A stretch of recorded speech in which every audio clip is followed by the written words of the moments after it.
Welcome back to Beyond Wisdom, where we explore timeless truths for a more peaceful and meaningful life. Fear has always followed humanity. Fear of loss, pain, failure, death. But there have been cultures, tribes, and individuals throughout history who walked through life with steady hearts and unshakable courage.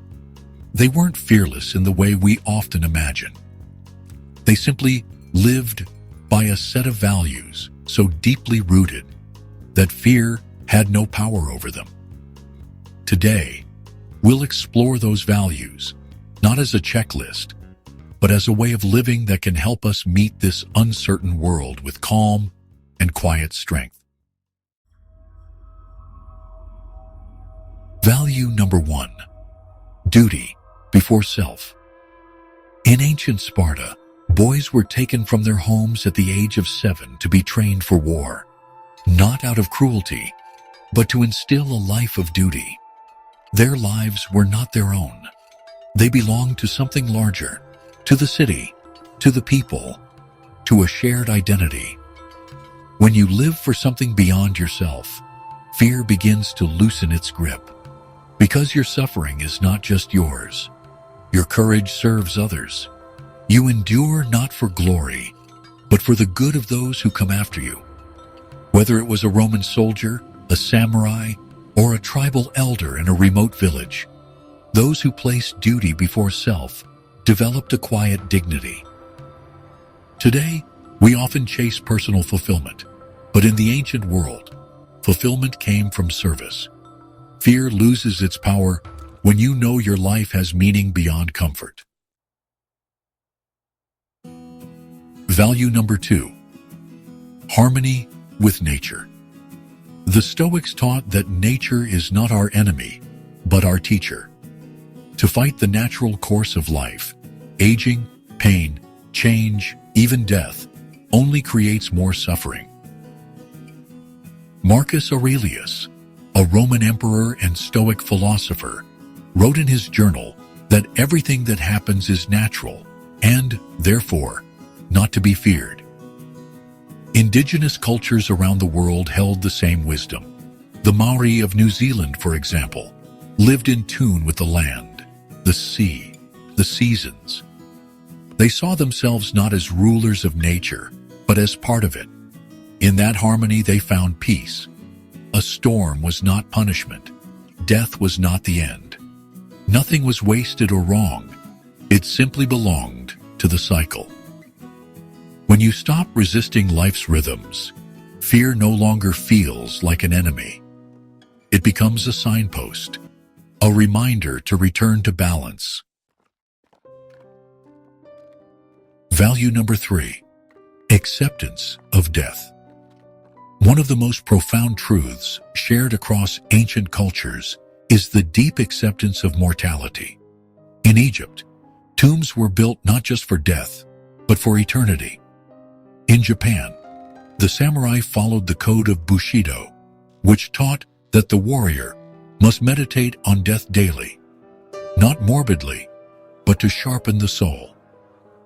The more one contemplates the reality of death, the less there is to fear, because fear hides in the unknown.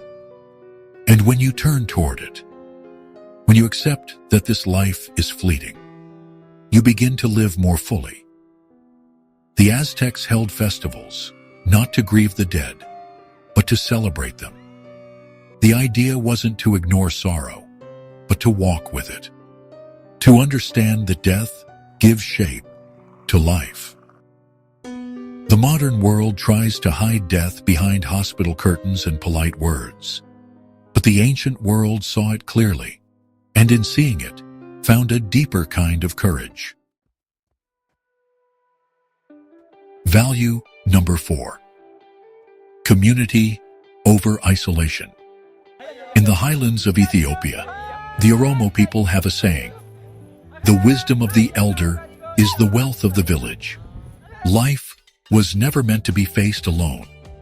For most of human history, survival depended on the tribe, not just for food or shelter, but for identity, strength, and guidance.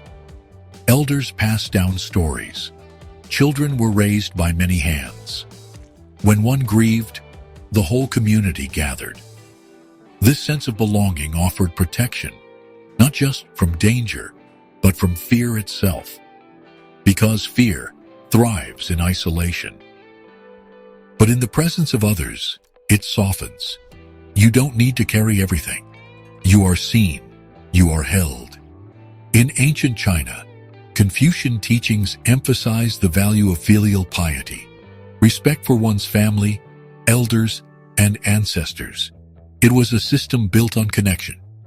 In contrast, our modern obsession with individualism often leaves us unmoored. But when we remember that we are part of something larger, a family, a lineage, a people, we remember that we are never truly alone. Value number 5, inner stillness. In the caves of early India, sages sat in silence for days, weeks, sometimes years, not to escape the world, but to understand it. They believed that stillness was not weakness, but power. The Upanishads, ancient Indian texts, speak of the Atman, the inner self, as something untouched by fear, unchanged by time. In this stillness, a person becomes unshakable. The same idea appears in Christian mysticism, in Buddhist meditation, and in the writings of Laozi, who said, "To the mind that is still, the whole universe surrenders." Inner stillness isn't about removing emotion. It's about creating space between the feeling and the reaction. The ancients knew that when you return to your center, you return to clarity. Fear might knock at the door, but it won't find a home inside you. In today's noisy world, silence can feel uncomfortable, even threatening. But in silence, we meet ourselves. And in meeting ourselves, we find a kind of fearlessness that no noise can shake.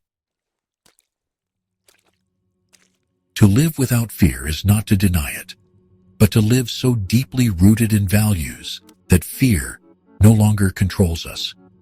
Duty, harmony, acceptance, community, and stillness. These are not abstract ideas.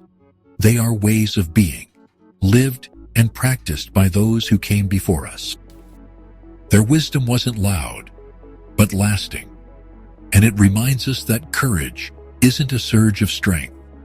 It's a quiet presence, a steady heart, a way of walking through the world with eyes open and soul calm. Which of these values speaks to you the most right now? And how might it shape the way you face fear in your own life? Share your thoughts in the comments. We'd love to hear from you. Thanks for watching. If this video brought you value, subscribe to Beyond Wisdom. Until next time, stay calm, stay strong, and stay wise.